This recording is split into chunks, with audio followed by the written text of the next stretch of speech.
राम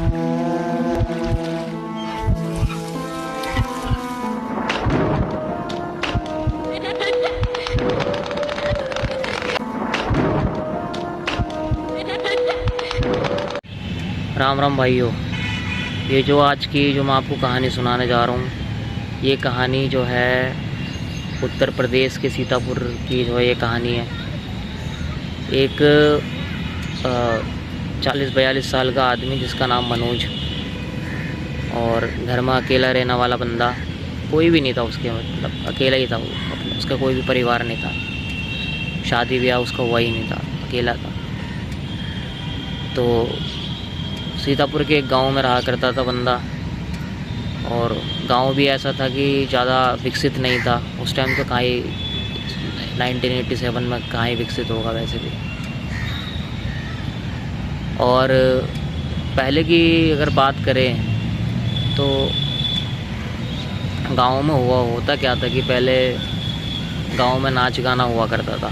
जब कहीं शादी ब्याह होता था तो नाच गाना हुआ करता था, और जो गांव के लड़के आदमी हुआ करते थे वो नाच गाने के बड़े शौकीन हुआ करते थे। कहीं भी उन्हें जब पता चलता था कि गांव में कहीं नाच गाना हो रहा है तो वो अपना वो पहुंच जाते थे देखने के लिए। बहुत ज़्यादा शौकीन हुआ करते थे पहले के लोग। अब होता क्या है कि जो मनोज बंदा होता है उसको वो काम करता था, तो उसको पता चलता है कि एक दूसरे गांव में जो है नाच गाना हो रहा है वहाँ पे।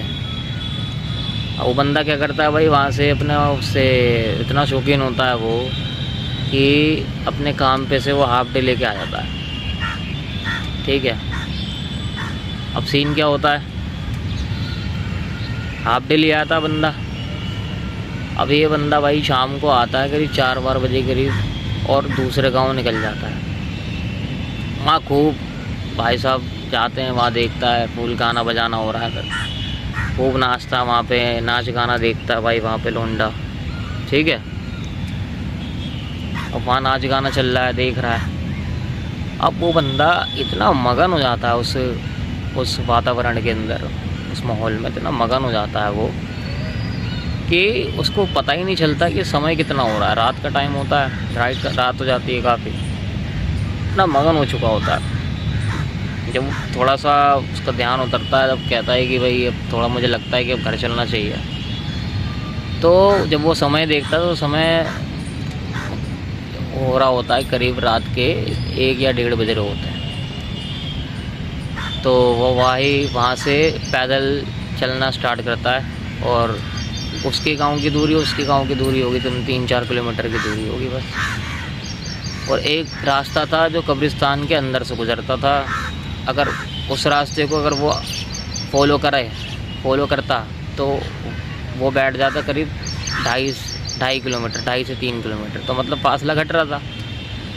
तो मनोज ने सोचा कि यार क्यों ना यहीं से जाया है, यहीं से ही निकलते हैं भाई। उसने शॉर्टकट वाला रास्ता अपना लिया। रात का टाइम था, डरता भी नहीं था लोंडा भाई। वो लड़का ऐसा था भाई, डरता नहीं था, बिल्कुल भी नहीं डरता था किसी भी चीज़ से, इंसान हो या कुछ भी, नहीं डरता था वो बिल्कुल। अब होता क्या है भाई, बंदा जो है कब्रिस्तान में कदम रखता है, चल रहा है भाई, अब पूरा सन्नाटा, सुनसान, ना बंदा ना बंदे की जात, कोई भी नहीं, तुम शांति एकदम। चलना स्टार्ट करता है वो। जब वो चलना स्टार्ट करता है तो पीछे से आवाज़ आती है, मनोज। बंदा रुक जाता है भाई, पलट के देखता है तो पीछे कोई नहीं होता। फिर दोबारा चलना स्टार्ट करता है, फिर दोबारा पीछे से आवाज़ आती है, मनोज। बंदा फिर पीछे पलट के देखता है, भाई कोई भी नहीं होता। मनोज कहता है यार कोई लग रहा है मुझसे मज़े ले रहा है, कोई नहीं भाई। आगे बढ़ता है, फिर से पीछे से आवाज़ आती है, मनोज। जब वो पीछे मुड़ के देखता है, उसको दिखता है कि एक जो है आदमी है खड़ा है वहाँ पर आगे, लेकिन उसकी शैडो दिख रही है, प्रॉपर आदमी नहीं दिख रहा वो। तो पीछे देखता, कुछ कहता नहीं, उसको देख के फिर दोबारा जैसे ही मुड़ता आगे चलता है, एकदम से फिर से उसकी कान में आवाज़ आती है, मनोज।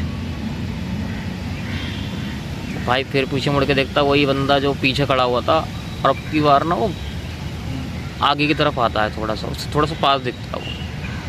अब मनोज ये समझ गया था कि ये जो भी है इंसान तो नहीं है। अब मनोज भाई चलना स्टार्ट करता है थोड़ा तेज, पीछे से आवाज़ आती है, ओए। मनोज रुक जाता है। मनोज पीछे मुड़ के देखता है, एकदम से जैसे पीछे मुड़ के देखता भाई तुम डर जाता है यूँ करके। क्यों? क्योंकि जस्ट उसके सामने बिल्कुल कुछ ही दूरी पे एक आदमी खड़ा होता है जो कि उससे भी बड़ा होता है, करीब 7-8 फुट का आदमी। यूँ करके देखता है, कहता ओए कहाँ जा रहा है तू? मनोज कहता है घर जा रहा हूँ मैं। वो आदमी जो भूत, वो जो कुछ भी होता है, राक्षस या जो भी होता है, वो दिखने में भी थोड़ा वियर्ड था, लेकिन मनोज जो होता ना, मैंने जैसे कि आपको बताया, वो डरता नहीं था, डरा नहीं लड़का बिल्कुल भी। अब उसने यूँ करके देखा तो उसने यूँ उससे बोला कि मेरे को जाने दे भाई।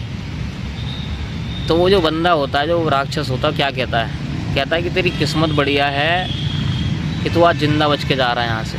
मनोज कहता है क्यों भाई? उसने बोला कि मैंने तेरे को 3-4 बार आवाज़ मारी, तेरे को मैंने डराने की कोशिश करी, तू डरा नहीं, लेकिन अगर तू डर जाता तेरा किस्सा आज यहीं ख़त्म होता था। तो मनोज कहता है अच्छा।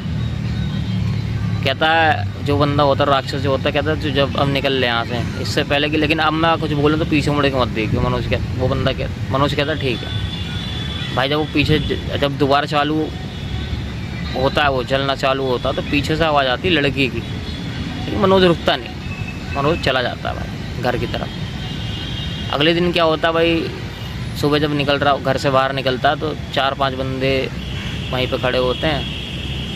उनसे पूछता है कि यार कल रात को मेरे साथ ऐसे ऐसे हुआ। तो बंदे बताते हैं कि तू भाई दिलेर बंदा है जो वहाँ से निकल के आ गया, नहीं तो अक्सर कई लोग बंदे जो वहाँ फंस जाते हैं, वहाँ पे निकल ही नहीं पाते। वो जो बंदा है उन्हें मार ही देता है, क्योंकि कई लोग डर जाते हैं, वो मरना मार देता है। तेरी किस्मत बढ़िया है तो तू बच गया। तो मनोज कहता है अच्छा जी। तो ये थी जो है कहानी मनोज की।